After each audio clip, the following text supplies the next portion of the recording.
إن الحمد لله نحمده ونستعينه ونستغفره ونعوذ بالله من شرور أنفسنا ومن سيئات أعمالنا من يهده الله فلا مضل له ومن يضلل فلا هادي له أشهد أن لا إله إلا الله وحده لا شريك له وأشهد أن محمدا عبده ورسوله يا أيها الذين آمنوا اتقوا الله حق تقاته ولا تموتن إلا وأنتم مسلمون يا أيها الناس اتقوا ربكم الذي خلقكم من نفس واحدة وخلق منها زوجها وبث منهما رجالا كثيرا ونساء واتقوا الله الذي تساءلون به والأرحام إن الله كان عليكم رقيبا يا أيها الذين آمنوا اتقوا الله وقولوا قولا سديدا يصلح لكم أعمالكم ويغفر لكم ذنوبكم ومن يطع الله ورسوله فقد فاز فوزا عظيما أما بعد فإن أصدق الحديث كتاب الله وخير الهدي هدي محمد صلى الله عليه وسلم وشر الأمور محدثاتها وكل محدثة بدعة وكل بدعة ضلالة وكل ضلالة في النار எல்லாம் வல்ல அல்லாஹ்வுக்கு சுப்ஹானஹு வ தஆலாவை ஆரம்பமாக போற்றி புகழ்கின்றேன். இறுதி தூதர் முஹம்மது ஸல்லல்லாஹு அலைஹி வஸல்லம் அவர்கள் பெயரிலும் அவரது கிளையார்கள் தோழர்கள் இறுதி நாள் வரை அவர்களை பின்பற்றக்கூடிய ஷஹல முஸ்லிம்கள் மூமின்களின் பேரிலும் ஸலவாத்தும் சலாமும் கூறிய பின், கண்ணியமான இஸ்லாமிய சகோதரர்களே, அல்லாஹ்வுக்கு சுப்ஹானஹு வ தஆலாவுக்கு பூர்ணமாக கட்டுப்பட்டு அவன் ஏவிய விடயங்களை உங்கள் சக்திக்குட்பட்ட அளவு ஏற்றி நடக்கும்படியும் அவன் விளக்கிய விடயங்களை முற்றாக தவிர்த்து நடக்கும்படியும் ஆரம்பமாக நான் வசியத்து செய்கின்றேன். கண்ணியமான இஸ்லாமிய சகோதரர்களே, அல்லாஹ் சுப்ஹானஹு வ தஆலா மனிதனுக்கு பல பண்புகளை கொடுத்து அவற்றில் சில சிஃபா பண்புகளை மக்களுக்கு கட்டாயப்படுத்தி அவற்றை ஏற்றி பின்பற்றி நடக்கும்படி அல்லாஹ் ஏவியிருக்கின்றான். அந்த பண்புகள் சிலவற்றை அல்லாஹ் குர்ஆனிலே மிகவும் ஆணித்தரமாக எடுத்துரைப்பதோடு அருமை ரசூலுல்லாஹி ஸல்லல்லாஹு அலைஹி வஸல்லம் அவர்கள் தனது உம்மத்துக்கு அந்த பண்புகளின் முக்கியத்துவத்தை எடுத்துச் சொல்லியிருப்பதோடு அவற்றை தவிர்த்து நடப்பதால் ஏற்படக்கூடிய விளைவுகளையும் பாதகங்களையும் எடுத்து இருக்கின்றார்கள். அல்லாஹ் சுப்ஹானஹு வ தஆலா குர்ஆனிலே மிகவும் வலியுறுத்தக்கூடிய ஒரு பண்புதான் அதாஉல் அமானத். தமக்கு சாட்டப்பட்ட அமானிதத்தை ஒப்படைப்பது, அமானிதத்தை உரிய முறையில் நிறைவேற்றுவது அல்லாஹ் குர்ஆனிலே மிகவும் கடுமையான முறையிலே வலியுறுத்தி சொல்லக்கூடிய ஒரு பண்பாக இருந்து கொண்டிருக்கின்றது. அல்லாஹ் குர்ஆனிலே சொல்கின்றான், இன்னல்லாஹ் யஅமுருக்கும் அன் துஅத்துல் அமானாத் இலா அஹ்லிஹா. அல்லாஹ் தஆலா உங்களுக்கு ஏவுகின்றான், அன் துஅத்துல் அமானாத் இலா அஹ்லிஹா, உங்களிடத்திலே ஒப்படைக்கப்பட்ட அமானிதங்கள், உங்களிடத்தில் இருக்கக்கூடிய அமானிதங்களை உரியவர்களுக்கு ஒப்படைத்து விடும்படி அல்லாஹ் உங்களுக்கு கட்டளையிடுகின்றான் என்று அல்லாஹ் சுப்ஹானஹு வ தஆலா சூரத்தின் நிசா 58 வசனத்திலே சொல்கின்றான். இன்னொரு ஆயத்திலே அல்லாஹ் சொல்கின்றான், இன்னா அர்னல் அமானத அலஸ் ஸமாவாதி வல் அர்த் வல் ஜிபால் ஃபஅபைன அன் யஹ்மில்னஹா வஅஷ்ஃபக்ன மின்ஹா வஹமலஹல் இன்சான் இன்னஹு கான ஸலூமன் ஜஹூலா. இன்னா அர்னல் அமானத அலஸ் ஸமாவாதி வல் அர்த் வல் ஜிபால், நாங்கள் அமானிதம் என்ற பண்பை, அமானிதத்தை நாங்கள் வானங்களின் பேரிலும் மலைகளின் பேரிலும் அதே போன்று பூமியின் பேரிலும் எடுத்து காட்டினோம். இதை நீங்கள் பொறுப்படுங்கள் என்று அல்லாஹ் தஆலா அமானிதம் என்ற பண்பை அல்லாஹ் தஆலா வானங்களுக்கு எடுத்து காட்டினான், பூமிகளுக்கு எடுத்து காட்டினான், அல்லாஹ் மலைகளுக்கு எடுத்து காட்டினான். ஆனால் அவைகள் அனைத்துமே ஃபஅபைன அன் யஹ்மில்னஹா, எங்களால் இதை எடுக்க முடியாதென்று அவைகள் மறுத்துவிட்டன. இந்த அமானிதம் என்ற பண்பை வானங்கள் ஏற்க மறுத்தன, அதே போன்று பூமி ஏற்க மறுத்தது, மலைகள் ஏற்க மறுத்தன. ஃபஅபைன அன் யஹ்மில்னஹா வஅஷ்ஃபக்ன மின்ஹா, அவைகள் பயந்து விட்டன, எங்களால் ஏற்றுக்கொள்ள முடியாதென்று அவைகள் சொல்லிவிட்டன. இந்த சந்தர்ப்பத்தில் எங்களுக்கு ஒரு சந்தேகம் வரலாம், அல்லாஹ் தஆலா இந்த அதாவது பேச முடியாத எந்த விதமான அறிவும் இல்லாத மலைகளின் பேரிலே மரங்களின் பேரிலே அல்லது வேற பொருட்களின் பேரிலே அல்லாஹ் எடுத்து சொல்லும் பொழுது அவைகளுடன் அல்லாஹ் எப்படி பேசுகின்றான், அவைகள் எப்படி பதில் சொல்கின்றன நாங்கள் சிந்திக்கலாம். உண்மையிலே குர்ஆனை நாங்கள் எடுத்து பார்க்கக்கூடிய நேரத்திலே எங்களுக்குத்தான் மலையுடன் பேச முடியாது, எங்களுக்குத்தான் மரத்தோடு பேச முடியாது, எங்களுக்குத்தான் ஏனைய பொருட்களோடு பேச முடியாது. நாங்கள் நினைக்கின்றோம் நாங்கள் அதாவது யாருடன் பேசுகின்றோமோ அவற்றோடு தான் அல்லாஹ் பேச முடியும் நினைக்கின்றோம். ஆனால் இவைகள் அதாவது இந்த பண்பு இருக்குது அல்லவா, இந்த மிருகங்களோட பேச முடியாதுங்கிறது அல்லது மரத்தோடு பேச முடியாதுங்கிறது மலையோடு பேச முடியாது என்பது இருக்குது அல்லவா, அது எங்களுக்குள்ள பண்பாக இருந்து கொண்டிருக்கின்றது. ஆனால் அல்லாஹ் இவையோடும் பேசுகின்றான். ஹதீஸ்ல நாங்கள் காண்கின்றோம் அல்லாஹ் களத்தை பார்த்து பேனாவை பார்த்து உக்துப் நீ எழுது என்று அல்லாஹ் சொன்னான். இது ஹதீஸ்லே தெளிவாக சொல்லப்பட்டிருக்கின்றது. குர்ஆனிலே அல்லாஹ் சொல்கின்றான், அல்லாஹ் தஆலா வானத்தையும் பூமியையும் பார்த்து அல்லாஹ் சொல்கின்றான், ஈத்தியா தௌஅன் அவ் கர்ஹா, நீங்கள் வழிபட்டோ வழிபடாமலோ நீங்கள் இடத்திலே வாருங்கள் என்று அல்லாஹ் தஆலா பூமியையும் வானத்தையும் பார்த்து சொல்கின்றான். எனவே வானத்தோடு பேசுவது, பூமியோடு பேசுவது, மலையோடு பேசு என்பது இருக்குது அல்லவா, அல்லாஹ்வுக்கு முடியாத ஒரு விடயம் அல்ல. அவைகள் பேசும் பொழுது அவைகள் பதில் சொல்கின்றன. பொதுவாக அல்லாஹ்வுடைய படைப்புகள் அனைத்துமே அல்லாஹ்வுக்கு அவனை பேச முடியும். அல்லாஹ் குர்ஆனில் சொல்கின்றான், வஇம் மின் ஷைஇன் இல்லா யுஸப்பி பிஹம்தி ரப்பிஹி வலாக்கின் லா தஃப்கஹூன தஸ்பீஹஹும். உலகத்திலே கூடிய அனைத்து வஸ்துக்களுக்கும் அல்லாஹ்வை தஸ்பீஹ் செய்கின்றன. உலகத்திலே கூடிய அனைத்து வஸ்துக்களும் அல்லாஹ்வை தஸ்பீஹ் செய்கின்றன. ஆனால் உங்களுக்கு அந்த தஸ்பீஹை கேட்க முடியாமல் இருக்கின்றது, உங்களுக்கு விளங்க முடியாமல் இருக்கின்றது. எனவே அந்த வகையில் அல்லாஹ் தஆலா இந்த அமானிதத்தை, இந்த அமானிதம் என்ற பண்பை அல்லாஹ் தஆலா பூமி வானங்களுக்கு எடுத்து காட்டினான், பூமிக்கு எடுத்து காட்டினான், மலைகளுக்கு எடுத்து காட்டினான். இவைகள் அனைத்துமே அபைன ஐயஹ்மில்னஹா, அவைகளை எங்களால் சுமக்க முடியாது, வாஷ்ஃபக்ன மின்ஹா, அவைகள் அதுக்காக வேண்டி பயந்தன என்று அல்லாஹ் குர்ஆனில் சொல்லிவிட்டு சொல்கின்றான், வஹமலஹல் இன்சான், மனிதன் அதை சுமந்து கொண்டான், மனிதன் அதை ஏற்றுக்கொண்டான். இந்த அமானிதத்தை நான் பொறுப்பெடுக்கின்றேன், நான் உரிய முறை என்னால் நிறைவேற்ற முடியும் என்று மனிதன் ஏற்றுக்கொண்டான். ஆனால் இந்த ஏற்றுக்கொண்ட மனிதன் எப்படிப்பட்டவனா இருக்கின்றான் என்றால் லலூமன் ஜஹூலா, அவன் ஒரு அநியாயக்காரனா இருக்கின்றான், மடையனா இருக்கின்றான். அதாவது எந்த மனிதன் இந்த அமானியத்தை ஏற்றுக்கொண்ட மனிதன் உரிய முறையில் அதை நிறைவேற்றுகின்றானோ அவன் இந்த பண்பிலின் தப்பிவிடுகின்றான். யார் உரிய முறையில் நிறைவேற்றவில்லையோ அவன் அநியாயக்காரனாக, அவன் மடையனாக மாறிவிடுகின்றான். இந்த ஆயத்திற்கு அல்லவா மிச்சம் பொறுப்பான ஒரு ஆயத்து. இந்த ஆயத்திலே அல்லாஹ் சுப்ஹானஹு வ தஆலா அதாவது அமானிதம் எந்த அளவு முக்கியத்துவமானவென்கிறது, அமானிதம் என்று சொல்லக்கூடிய நேரத்திலே அது ஒரு ஆழமான கருத்துக்களே போய்ந்தது. அதிலே பல விடயங்கள் உள்ளே அடக்கப்பட்டிருக்கின்றன. அல்லாஹ்வுடைய ஏவல்களை எடுத்து நடப்பது, அல்லாஹ் தடுத்தவைகளை தவிர்த்து நடப்பது, இதே போன்று அல்லாஹ் மனிதனுடைய சம்பந்தப்பட்ட விஷயங்கள், உலக வாழ்க்கை நடைபெறக்கூடிய பல விடயங்கள் எல்லாம் இவை உள்ளடக்கி இருக்கின்றது. எனவே இந்த விஷயத்திலே அல்லாஹ் தஆலா இப்படி கூறுகின்றான். இன்னொரு ஆயத்தில் அல்லாஹ் சொல்கின்றான், மூமின்களை பற்றி சொல்லக்கூடிய நேரத்திலே வல்லதீன ஹும் லி அமானாத்திஹிம் வஅதிஹிம் ராஊன், மூமின்களுடைய பண்பு எப்படி தெரியுமா இருக்கும், லி அமானாத்திஹிம் வஅதிஹிம் ராஊன், அவர்கள் தங்களுடைய அமானிதங்களை எப்படி நடப்பார்கள், தாங்கள் செய்த உடன்படிக்கைகளை பேணி நடப்பார்கள். எப்பொழுது உடன்படிக்கை செய்கின்றார்களோ அந்த உடன்படிக்கையை உரிய முறையிலே பேணுவார்கள். தாங்கள் பொறுப்படுத்த அமானிதங்கள், தங்களிடத்திலே ஒப்படைக்கப்பட்ட அமானிதம், எந்த அமானிதம் எங்களிடத்திலே ஒப்படைக்கப்பட்டிருக்கின்றதோ அந்த அமானிதத்தை பேணுவார்கள். நாங்கள் இன்ஷா அல்லாஹ் பின்னாலே பார்ப்போம் எது அமானிதம் என்று சொல்லி. அமானிதம் எதெல்லாம் ஒப்படைக்கப்பட்டிருக்கின்றதோ அதை அல்லாஹ் தஆலா அதாவது அதை ஒப்படைக்கக்கூடியவர்களை அல்லாஹ் தஆலா போன்று சொல்கின்றான்.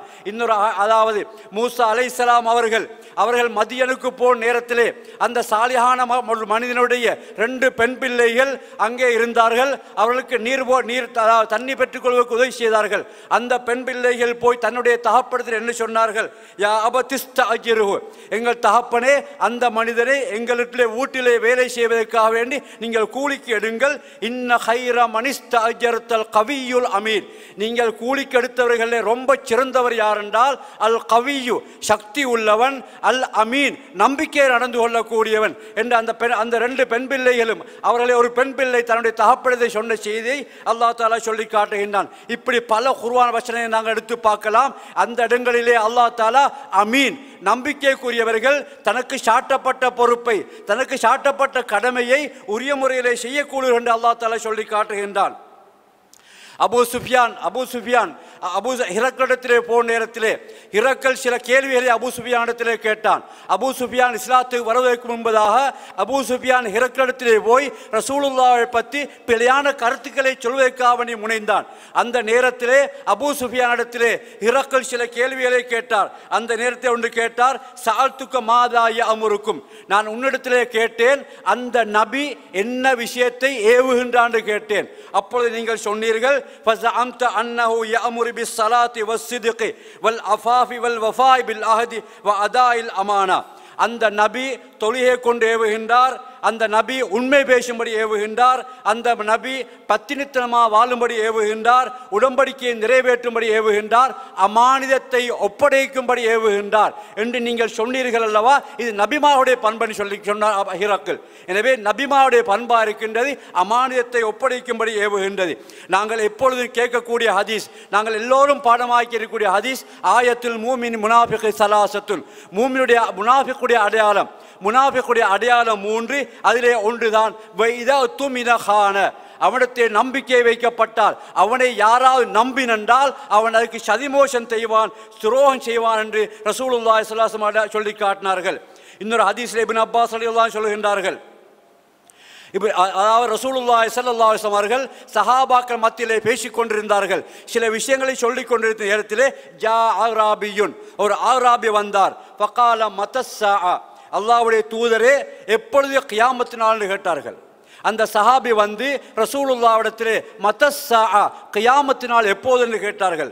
அப்போ ரசூலுல்லாஹி ஸல்லல்லாஹு அலைஹி வஸல்லம் அவர்கள் அந்த மனிதனுக்கு எந்த பதிலுமே சொல்லாமல் ஃபமலா யுஹத்திஸ், அவங்க அப்படியே ரசூலுல்லாஹ் பேசிக்கொண்டு போகிறாங்க. அப்போ சஹாபாக்கள் பேசிக்கொள்கின்றார்கள், ரசூலுல்லாஹ்க்கு அவர் பேசினது கேட்க இல்லையோ, அல்ல ரசூலுல்லாஹ்க்கு இந்த கேள்வி பிடிக்க இல்லையோ, ரசூலுல்லாஹ் பதில் சொல்லாமல் போகிறாங்கன்னு நினைச்சு கொண்டிருந்தாங்க சஹாபாக்கள். கொஞ்ச நேரத்தை ரசூலுல்லாஹ் தன்னை பேச்சை முடித்து போட்டு கேட்டார்கள், அதாவது ஐன உராஹுஸ்ஸா அனிஸ்ஸா, இந்த கியாமத்தினால பற்றி கேட்ட அந்த சஹாபி எங்கன்னு கேட்டாங்க. கியாமத்தினால் எப்போதுன்னு கேட்டாரே அந்த சஹாபி எங்கன்னு ரசூலுல்லாஹ் கேட்டாங்க.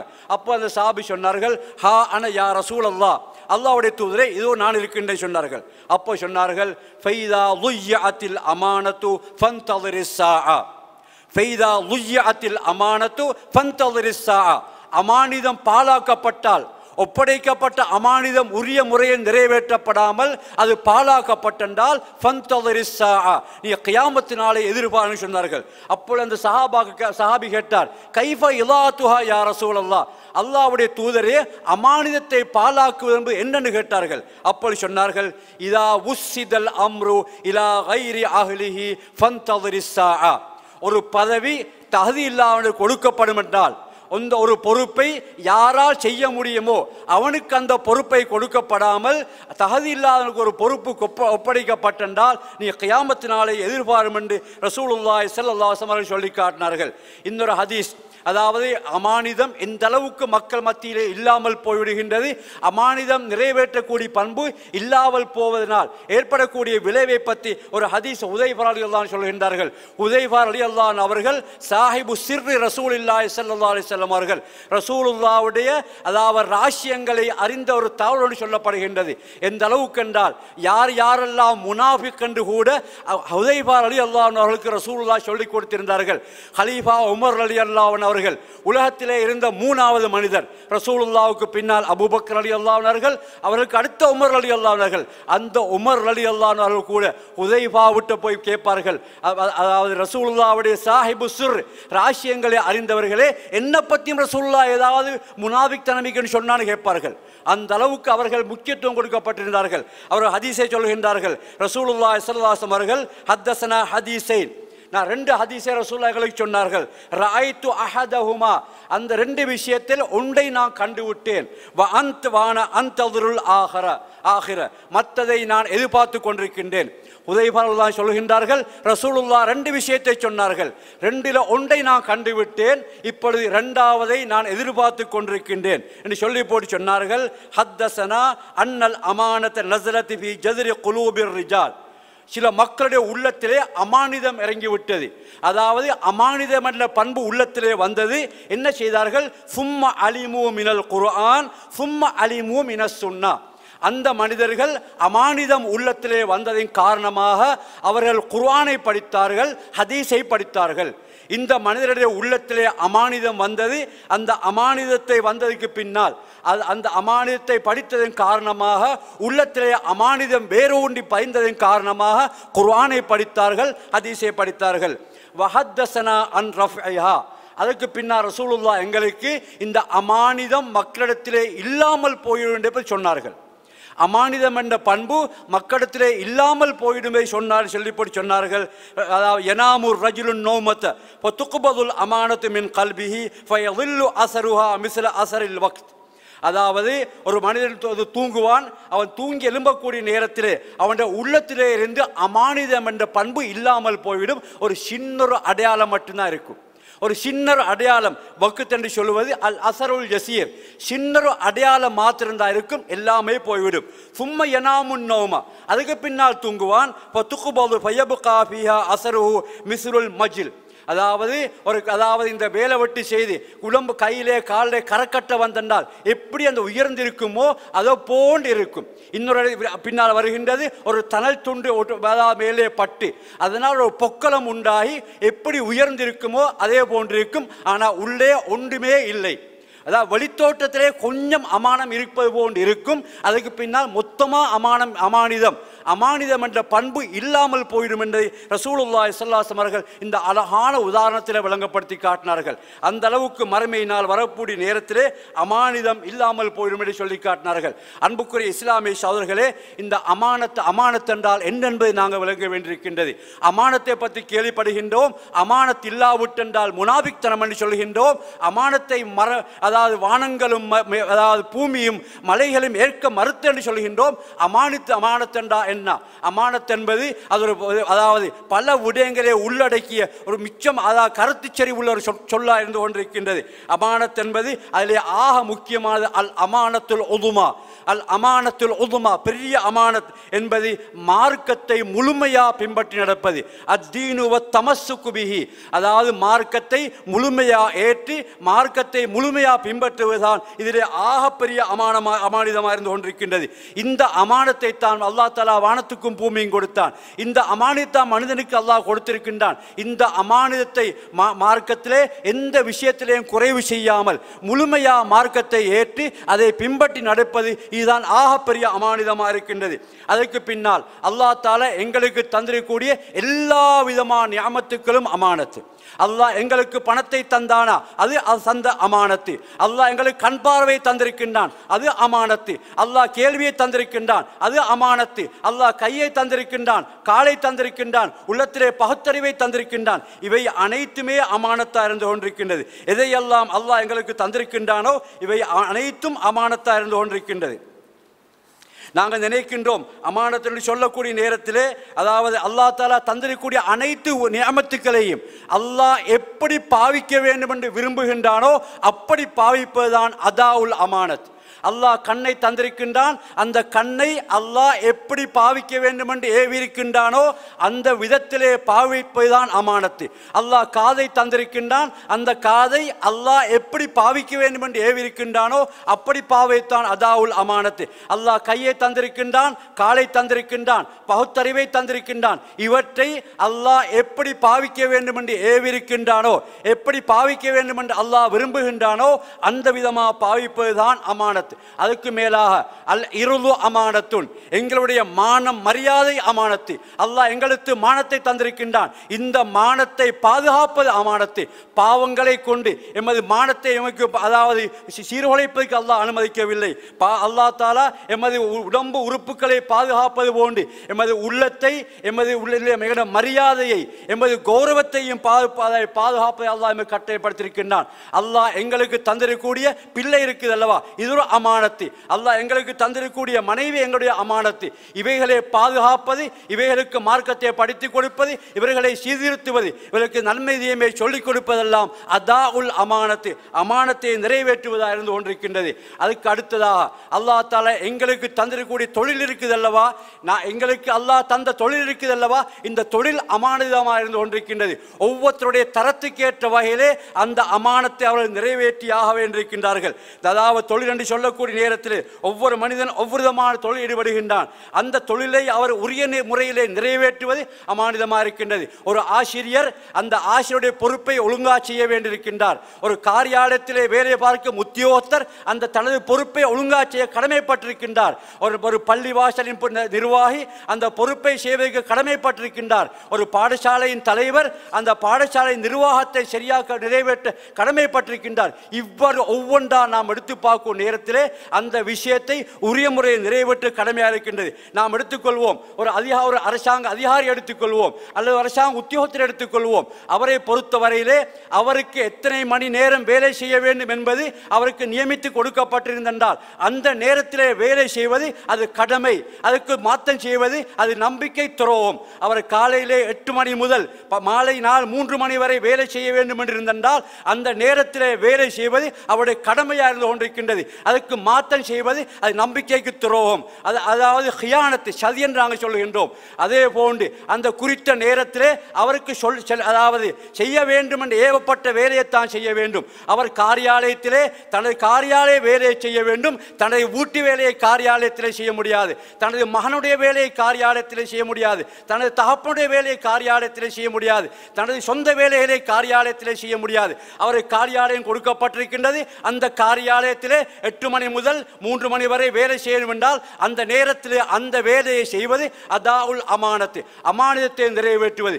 அதே போன்று அந்த காரியாலயத்திலே உள்ள பொருட்களை பாதுகாப்பது, அந்த அங்குள்ள பொருட்களை பாவிப்பது கூட அவருக்கு அமானிதமாக ஒப்படைக்கப்பட்டிருக்கின்றது. அவர் இடத்திலே வேலை செய்ய வைத்துக் கொள்வோம், அந்த இடத்திலே உள்ள ஒரு பொருளை வாகனத்தை பாவிக்கலாம். அவருக்கு கொடுக்கப்பட்ட உத்தியோகபூர்வ வாகனத்தை அவருடைய உத்தியோகத்துக்காக வேண்டி பாவிக்க முடியுமே தவிர சொந்த தேவைக்காக வேண்டி பாவிக்க முடியாது. அங்கே தொலைபேசி இருந்தென்றால் அந்த தொலைபேசி உத்தியோகத்துக்காக வைக்கப்பட்டிருந்தால் சொந்த தேவைக்காக பாவிக்க முடியாது. அங்கே ஒரு பேனா கொடுக்கப்பட்டிருந்தால் உத்தியோக தேவைக்காக கொடுக்கப்பட்டிருந்தால் அந்த பேனையால் உத்தியோக வேலை தான் செய்ய முடியும். அங்கே கொடுக்கப்படக்கூடிய கடதாசிகளாக இருக்கலாம், வேறு பொருட்களாக இருக்கலாம். இந்த பொருட்கள் எல்லாம் அவருடைய சொந்த தேவைக்காக வேண்டி பாவிக்க முடியாது. தனது அதாவது காரியாலயத்தில் கொடுக்கப்பட்ட வாகனத்தை தனது பிள்ளைகளுக்காக பாவிக்க முடியாது, தனது ஏழை சொந்தக்காரர்களுக்காக பாவிக்க முடியாது, வேறலுக்காக குடிக்க முடியாது. இப்படி ஒவ்வொன்றாம் எடுத்து நாம் எடுத்து பார்க்கலாம். அதே போன்று ஒரு நிறுவனத்தின் தலைவராக இருக்கலாம், ஒரு பள்ளிவாச தலைவராக இருக்கலாம், ஒரு காரியாலயத்தின் தலைவராக இருக்கலாம். அவர் தனது கடமையிலே பாரபட்சம் அடையில் முறை நடப்பதும் அவருடைய கடமை, அதுவும் அமானிதமாக இருக்கின்றது. ஒரு நிர்வாகம் செய்யக்கூடியவர் அங்கே நிர்வாகத்திலே வரக்கூடிய நேரத்திலே எல்லாரையும் ஒரே விதமாக மதிப்பது, எல்லாருக்கும் ஒரே விதமான அந்தஸ்து கொடுப்பது, இது அமானியத்தை நிறைவேற்றுவார் என்று கொண்டிருக்கின்றது. அவர் ஒரு உதாரணமாக வைத்துக் கொள்வோம், ஒரு நேர்முக பரீட்சையை வைத்துக் கொள்வோம், அல்லது ஒரு தேர்வு பரீட்சையை நடப்பதை வைத்துக் கொள்வோம். அதிலே தனது சொந்த விருப்பத்துக்காக வேண்டி யாரையும் தெரிவு செய்ய முடியாது என்றால் தன்னுடைய சொந்த விஷயம் அல்ல. அவர் பொது சொத்துக்கு பொறுப்பாக இருக்கின்றார். அந்த பொது சொத்திலே சொத்தை பங்கிடுவதா இருந்தாலும் கூட, அதிகார தனக்கு கிடைத்த பதவிகளே பங்கிடுவதா இருந்தாலும் கூட, ஏனைய அனைத்து சலுகைகளையும் அவருக்கு எந்த விதமான பாரபட்சம் காட்டுவதற்கு எந்த அதிகாரம் கிடையாது. பொது விஷயத்திலே தனது இனபந்துக்களை கவனிப்பதற்கோ, தனது சொந்தக்காரர்களை கவனிப்பதற்கோ, தனது நண்பர்களை கவனிப்பதற்கோ எந்த விதமான அதிகாரம் கிடையாது. அவர் அந்த கடமையை அது அல்லாஹ்வுக்கு பயந்து உரிய முறையில் செய்வது அவருடைய பொறுப்பாக இருந்து கொண்டிருக்கின்றது. இதே போன்றுதான் அதாவது ஏனைய விஷயங்கள் எடுத்துக்கொள்ளலாம். அதாவது ஒரு நிறுவனத்தின் தலைவராக இருக்கலாம், ஒரு கடையிலே வேலை செய்யக்கூடிய சிப்பந்தியாக இருக்கலாம். அவருக்கு குறித்த நேரத்திலே அந்த கடையிலே வேலை செய்வது அவருடைய கடமையாக இருக்கின்றது. அங்கே எந்த அளவுக்கு அதாவது தனது முதலாளிக்கு எவ்வளவு நம்பிக்கையாக வேலை செய்ய முடியுமோ அந்த முறையில் வேலை செய்வது கடமை. தனது ஒரு கடையிலே இருந்து கொண்டு அந்த முதலாளிக்கு தெரியாத முறையிலே வேறொரு வியாபாரம் அவருக்கு செய்வதற்கு இஸ்லாம் அனுமதிக்கவில்லை. அங்கே அவர் இருக்கக்கூடிய நேரத்தில் எப்படி வேலை செய்ய வேண்டுமோ அந்த முறைதான் அவர் வேலை செய்ய கடமைப்பட்டிருக்கின்றார். இப்படி பல உதாரணங்களை சொல்லிக் கொண்டு போகலாம். அமானிதம் என்பது சாதாரண ஒரு விடயம் அல்ல, எல்லாத்திலேயும் அமானிதம் இருக்கின்றது. அதுக்கு அடுத்ததாக தன்னிடத்திலே ஒரு ரகசியம் ஒப்படைக்கப்பட்டால் அசிர்ரு அமானத்துல், ஒரு ரகசியம் ஒப்படைக்கப்பட்டால் அந்த ரகசியத்தை இன்னொருத்தருக்கு சொல்ல முடியாது. ரசூலுல்லாஹ் சொன்னார்கள், இதா ஹத்தஸர் ரஜுல் பிஹதீஸ் சும்மல் தபத ஃபைய அமானத்துல். ஒரு மனிதன் உங்கள்கிட்ட ஒரு பேச்சை பேசிவிட்டு அங்கலம் இங்கே திரும்பி பார்த்தால் என்றால் அர்த்தம் என்ன, யாரும் சொல்ல வேண்டாம் வேண்டாம் என்று அர்த்தம். இப்படி சொல்ல வேண்டாம் என்று சொல்லப்பட்ட விஷயத்தை அவர் மற்றவருக்கு சொல்லுவார் சொன்னால் அது அமானிதத்துக்கு மாத்தமான விஷயம், அது ஹியானத்தாக இருந்து கொண்டிருக்கின்றது. அதே போன்று ஒரு மனிதன் குடும்ப வாழ்க்கையிலே தனது கணவ மனைவியோட வாழ்க்கையிலே நடக்கக்கூடிய ரகசியங்களை யாரிடத்திலும் வெளிப்படுத்துவதற்கு அனுமதி இல்லை. அப்படி வெளிப்பட்டுவது இருக்கிறது அல்லவா, அது ஹியானத்தாக இருந்து கொண்டிருக்கின்றது. ரசூலுல்லாஹ் சொன்னார்கள், இன்ன அஅலமல் அமானத்தி இந்தல்லாஹ் யௌமல் கியாமா, கியாமத்து நாளையிலே அமானிதங்களே ரொம்ப பெரிய அமானிதம் என்ன தெரியுமா? அர்-ரஜுலு யுஃப்தி இலா இம்ராத்திஹி, ஒரு மனிதன் தனது மனைவியுடன் உடலுறவு கொள்கின்றான், வ தக்தி இலைஹி, அதாவது தன்னுடைய ஆசையை நிறைவேற்றுகின்றான், சும்ம யன்ஷுரு சிர்ரஹா, பிறகு என்ன செய்கின்றான்? தனக்கும் மனைவிக்கு நடந்த விடயங்களை தனது நண்பரிடத்திலே பரிமாறிக்கொள்கின்றான். இது மிச்சம் பயங்கரமான ஒரு நம்பிக்கை துரோகம். தனது மனைவியுடன் நடக்கக்கூடிய விடயங்களை தனது நண்பரிடத்திலே, சில மக்களிடத்தில் ஒரு சர்வசாதாரணமாக ஆகிவிட்டது. தனது மனைவியுடன் கூடிய விஷயங்களை தனது நண்பரிடத்திலே கூறி அவர்கள் பரிகாசத்தை கூறி அதை சிரித்து மகிழக்கூடிய நிலைமையை கூட நாங்கள் காண்கின்றோம். இதெல்லாம் இஸ்லாம் அனுமதித்ததல்ல. இப்படி பல விடயங்களை நாங்கள் சொல்லிக்கொண்டே போகலாம். எனவே நம்பிக்கை துரோகம் செய்வதற்கு அல்லவா அது பெரும் பாவமாக இருக்கின்றது. அல் ஹியானத்து மினல் கபாயிர் சொன்னார்கள். லா ஈமான லிமன் லா அமானத்தலா, யாரிடத்திலே அமானிதம் இல்லையோ, நம்பிக்கையை நிறைவேற்றக்கூடிய தன்மை யாரிடத்திலே இல்லையோ அவர்களிடத்திலே ஈமான் இல்லை என்று சொன்னார்கள். வலா தீன லிமல்லா அஹதலா, உடன்படிக்கையை நிறைவேற்றாதவனுக்கு அவனிடத்திலே மார்க்கம் இல்லை என்று சொன்னார்கள். இப்படி அதாவது அமானிதத்துக்கு முக்கியத்துவம் கொடுக்கப்பட்டிருக்கின்றது. எனவே அல்லாஹ் சுப்ஹானஹு வ தஆலா எம் அனைவரையும் அந்த அமானிதத்தை போய் நடக்கக்கூடிய நல்ல ஆக்கி வைப்பானாக. வாஹிர் தஅவானா அல்ஹம்துலில்லாஹி ரப்பில் ஆலமீன். அல்ஹம்துலில்லாஹி ரப்பில் ஆலமீன்.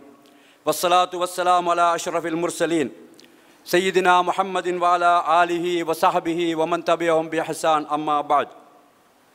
கண்ணியமான இஸ்லாமிய சகோதரர்களே, இந்த அமானத்தோடு சம்பந்தப்பட்ட ரசூலுல்லாஹி ஸல்லல்லாஹு அலைஹி வஸல்லம் அவர்கள் சொன்ன 2 சம்பவத்தை இந்த இடத்திலே ஞாபகப்படுத்திவிட்டு ஹுத்பாவை முடித்துக் கொள்கின்றேன்.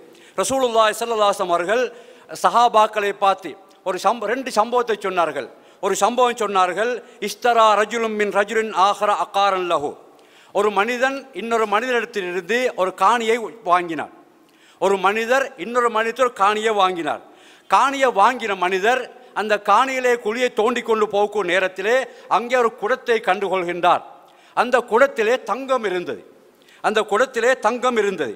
அப்பொழுது அந்த மனிதன் அந்த தங்கத்தை அந்த காணி உடையக்காரத்தை போய் சொல்கின்றான், உன்னிடத்திலே வாங்கியிருந்த காணியில் இப்படி குடம் இருந்தது, அதிலே தங்கம் இருந்தது, இதோ நீ எடுத்துக்கொள்ளன்னு சொல்கின்றார்.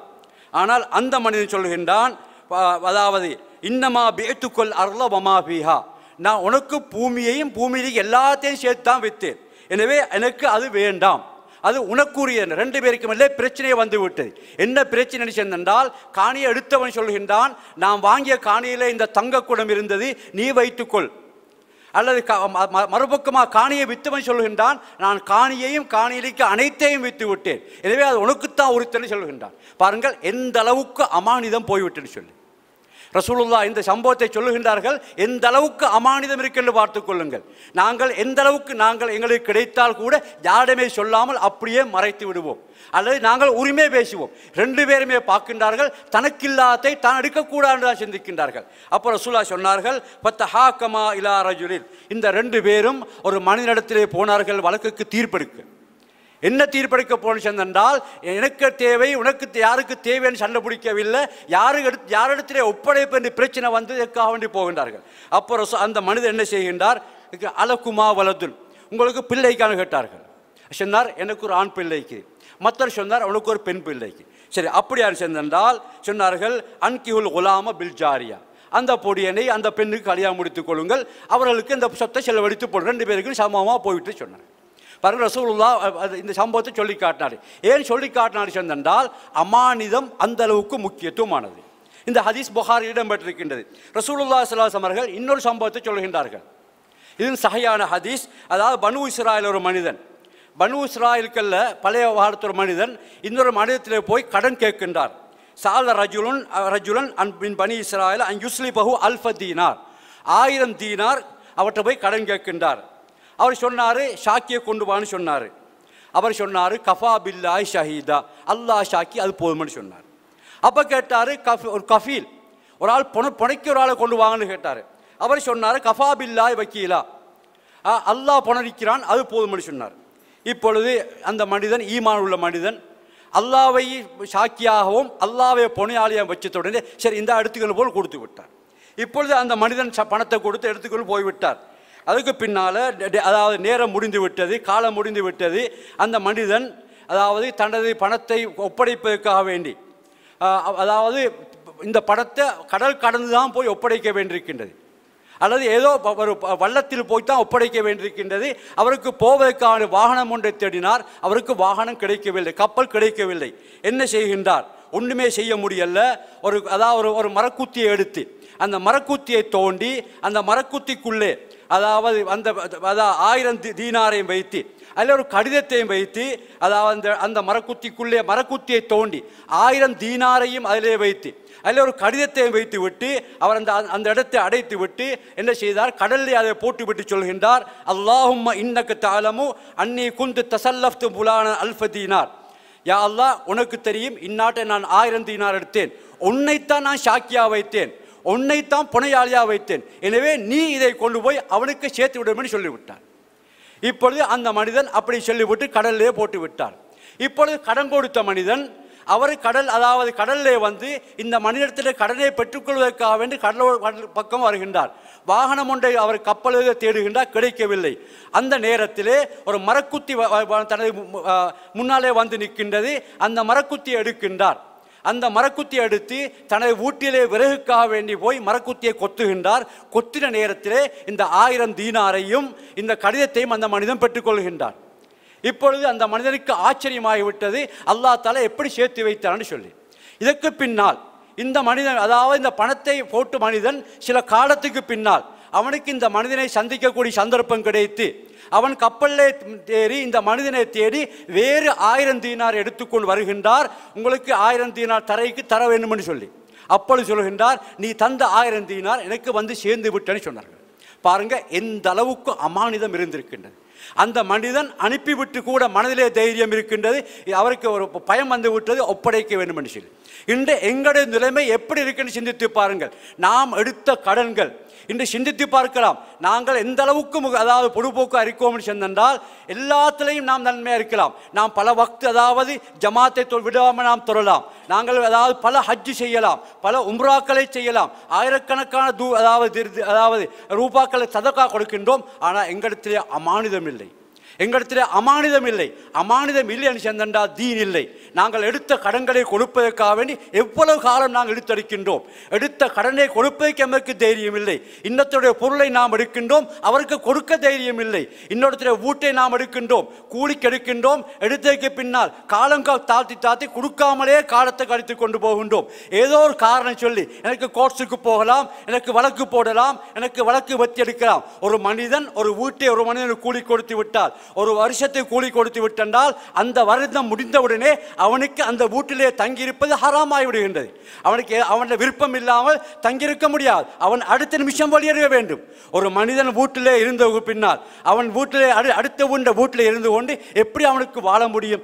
அடுத்தவண்ட கடையில் இருந்து கொண்டு எப்படி சம்பாதிக்க முடியும்?